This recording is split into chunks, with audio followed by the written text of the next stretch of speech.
and they were eager to reach out to their neighbors to tell them about Jesus.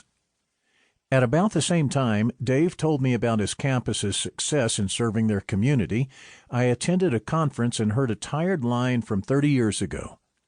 If your church disappeared, would anyone in the community notice? But when I heard it that time, it really hit me. In fact, I didn't think many people in our cities would notice if a lot of churches suddenly vanished. Instantly, I realized that what Dave and his church were doing was a powerful way to have an impact on a city, so they could be seen as an asset instead of a cipher. That moment was the spark, and then came the vision, the motivational fire, and the implementation. I became a sponge to soak up everything Dave could tell me about how he was mobilizing and motivating his people to be involved in caring for people outside his church. We eventually launched these efforts at our 11 campuses. The impact was clear and powerful on those we served and on our people. From there, the idea spread organically as I spoke about it at conferences, coached pastors through our coaching arm, Church Boom, and had conversations with pastors and church leaders throughout the country. I'm not sure when someone came up with the label, but soon we called the effort Love Where You Live. Enthusiasm and creativity have been hallmarks of the movement. People want to make a difference, and it seems they're just waiting for someone to say, "Hey, come with me. Together we'll meet needs and warm hearts in the neighborhoods around us."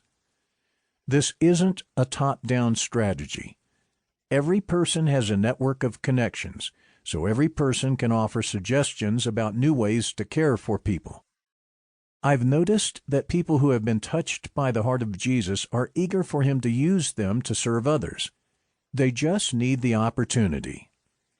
As I write this, I think about a conversation I had recently with 4 pastors in San Diego.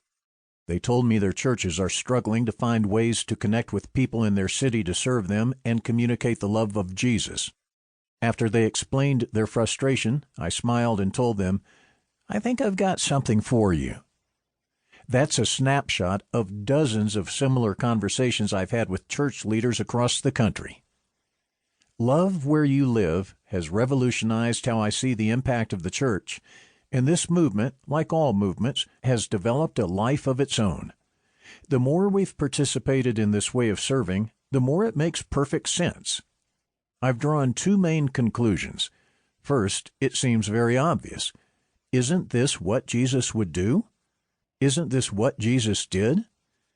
In the Gospels, we see him out in the community caring for people far more than we see him in synagogues. He didn't wait for people to come to him.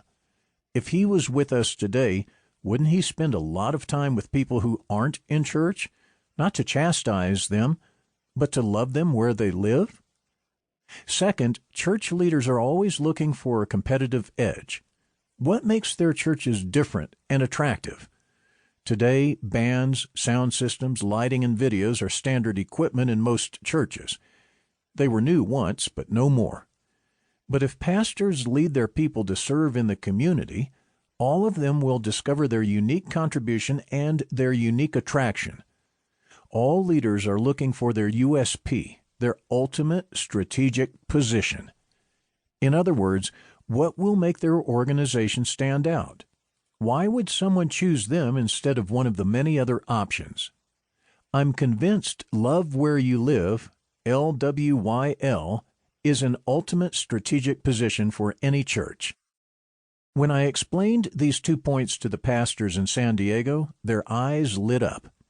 They know they aren't better speakers than other pastors near them, their bands aren't that much better, and the same is true for their lighting, creative arts, children's church, and everything else. The pastors said they don't know any churches that have established a reputation for caring for people outside the walls of their churches. But I do. What kind of reputation? Churches that are using this method of outreach have very positive articles written about them in local papers. They receive awards.